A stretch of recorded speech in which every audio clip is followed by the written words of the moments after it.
পড়ন্ত বিকালে কাকা ভাইপোরা মিলে বেরিয়ে পড়েছি আমাদের বাংলার প্রকৃতিকে উপভোগ করতে। মাঠঘাট পার করে আমরা ভিন্ন ভিন্ন পথ ধরে বাংলার প্রকৃতি দেখতে দেখতে চলে যাচ্ছি অজানা গন্তব্যের দিকে।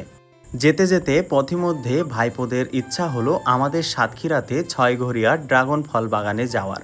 তার আগে যাওয়ার সময় চোখে পড়ল পলিথিন টানেল পদ্ধতিতে টমেটো চাষের দৃশ্য।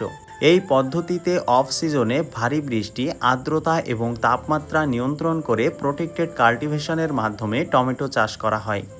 কিছুক্ষণ পর আমরা কলারোয়া উপজেলা রোড ধরে পৌঁছে গেলাম ড্রাগন ফল বাগানে। স্বাস্থ্যের জন্য উপকারী, খরা সহনশীল, লো ইরিগেশন হওয়ায় বাংলাদেশে বর্তমানে ড্রাগন ফলের চাষ অনেক জনপ্রিয় হচ্ছে। ড্রাগনের পাশাপাশি এখানে কুল বা বড়ই বাগানও রয়েছে।